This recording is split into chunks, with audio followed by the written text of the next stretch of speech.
بلغ العلا بكماله كشف الدجى بجماله حسنت جميع خصاله صلوا عليه وعاله بلغ العلا بكماله كشف الدجى بجماله حسنت جميع خصاله صلوا عليه وآله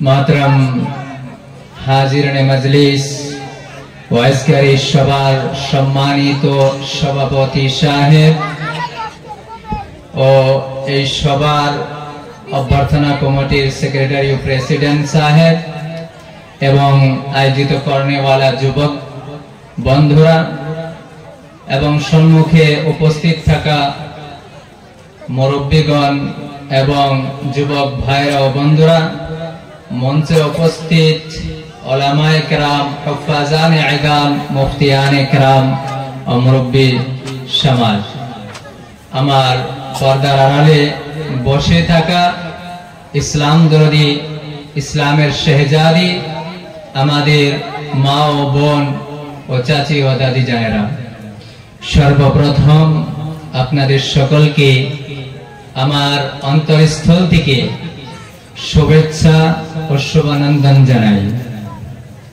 আপনাদের আজকের এই উপস্থিতিকে এবং এই প্রোগ্রামকে আয়োজন করাকে আল্লাহ পাক সুবহানাহু ওয়া তাআলা তিনার বারগাহেতে কবুল মঞ্জুর করেন, সকলে বলেন আমিন। এবং আজকের এই প্রোগ্রামকে আল্লাহ পাক সুবহানাহু ওয়া তাআলা জান্নাতের জরিয়া বানিয়ে নেন, বলেন আমিন। জাহান্নাম থেকে বাঁচার জরিয়া বানিয়ে নেন, বলেন আমিন।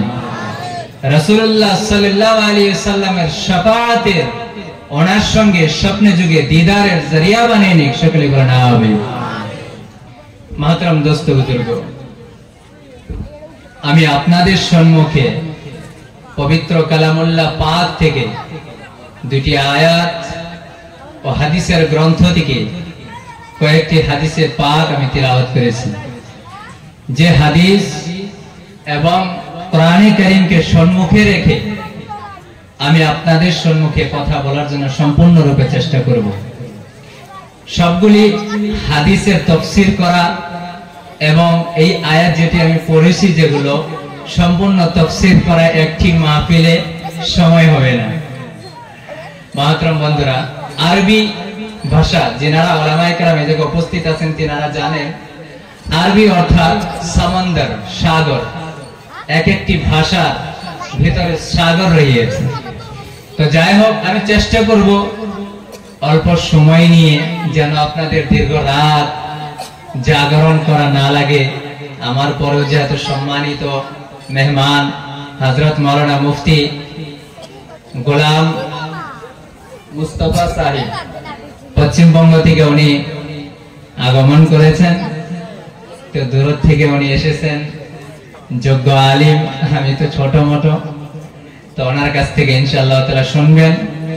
এবং আপনাদের সম্মুখে আমাদের সভাপতি সাহেব এবং প্রাক্তন যে বক্তা সাহেব আপনাদের সম্মুখে রাসূল প্রেমিকের কথা এবং কিছু ইসলামের সুন্দর সুন্দর বাণী আপনাদের সম্মুখে টেনে তুলেছেন। যদি আপনারা তার প্রতি আমল করেন, আশা করা যায় অবশ্যই অবশ্যই আল্লাহ পাক রব্বুল আলামিন আমাকে আপনাকে জান্নাতে দেবে। ইনশাআল্লাহ আমরা আমল করব তো ইনশাআল্লাহ। মাতরম বন্ধুরা, হযরতে ইমাম বুখারী রাহমাতুল্লাহ আলাইহি পবিত্র কোরআন সারা বিশ্বের ভিতরে সবথেকে এক নম্বর পাওয়ারফুল সম্মানিত গ্রন্থ হলো পবিত্র কোরআনে কারীম। কথা বলেন ঠিক কিনা? কোরআনের পর যে কিতাবের স্থান দেওয়া হয়েছে, যে কিতাবের সম্মান দেওয়া হয়েছে, সে কিতাবটি হলেন সহিহুল বুখারী। সে কিতাবটি কি? সহিহুল বুখারী। কোরআনের পর যে কিতাবের সম্মান, সে কিতাবের ভেতর হযরত ইমামে বুখারী রাহমাতুল্লাহ আলাইহি আর ইমামে বুখারী রাহমাতুল্লাহি আলাইহি যখন যখন তিনি একটি করে হাদিস লিখতেন, প্রথমে সুন্দর করে ওযু করতেন, 2 রাকাত নফল নামাজ পড়তেন, তারপর একটি হাদিসকে গ্রন্থের ভিতরে তিনি লিপিবদ্ধ করতেন। সুবহানাল্লাহ।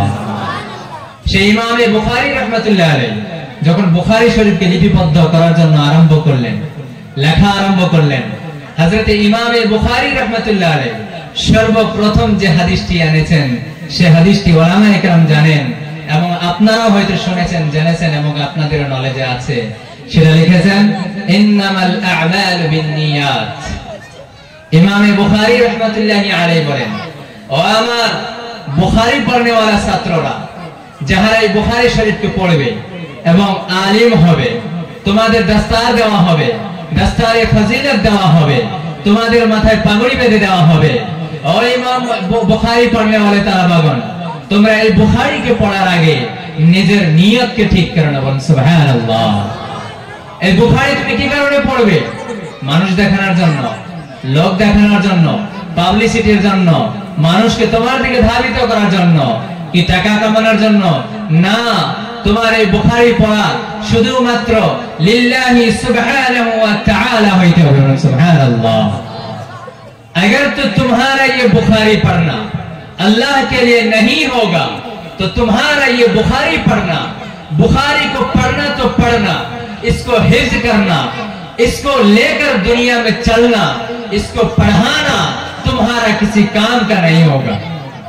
इमाम बुखारी रहमतुल्लाहि अलैहि हदीस की वर्णना कर दिए, बुखारी पढ़ने वाला पढ़ाने वाला के सतर्क कर दिच्छेन, ओ पढ़ने वाला बुखारी, ओ पढ़ने वाला बुखारी, पढ़ाने वाला पढ़ने वाला उभय তোমাদের নিয়ত ঠিক করে নাও, তারপর বুখারী পড়ো এবং পড়ো। সুবহানাল্লাহ। তাহলে বন্ধুরা বোঝা গেল রাসূলুল্লাহর একটি বাণী উনি সর্বপ্রথম বর্ণনা করেছেন, ইন্নামাল আ'মালু বিন্নিয়াত। আমার উম্মতরা জেনে রাখো, জেনে রাখো, তোমার আমল আল্লাহর দরবারে তখন কবুল হবে, আল্লাহ পাক রব্বুল আলামিন তোমার আমলের বিনিময় তোমাকে তখন দেবে যখন তোমার নিয়ত ঠিক হবে। বলেন সুবহানাল্লাহ। ভাইরা আমার, যদি আমার আপনার নিয়ত ঠিক না হয়, আল্লাহর নবী বলেন তোমার এই আমল কিয়ামতের মাঠে আল্লাহ পাক সুবহানাহু ওয়া তাআলা পুরানো কাপড়ের মতো তোমার মুখের ভিতরে চেঙ্গা মেরে দিবেন। বলেন নাউযুবিল্লাহ। সুতরাং আমরা যে মাজমাতে এসেছি, এই জায়গায় বসেছি, কিসের জন্য আসছি গো? কার জন্য? একবার জোরে আওয়াজ দে, কার জন্য আসছি? লোক দেখানোর জন্য? বক্তার সুর শোনার জন্য? বক্তা যদি সুর না দেয় তবু কথা শুনবেন ধ্যান দিয়া ইনশাআল্লাহ। তাহলে অল্প জোরে বলেন, সবাই বলেন এক আওয়াজে ইনশাআল্লাহ। মনে করে মাঝে মাঝে অল্প ঘুমাইছে, আরেকবার একসাথে উচ্চ সুরে আল্লাহর আরশ পর্যন্ত পৌঁছায় দেন ইনশাআল্লাহ। মাশাআল্লাহ। তো মাশাআল্লাহ, খুব সুন্দর ভাইজান।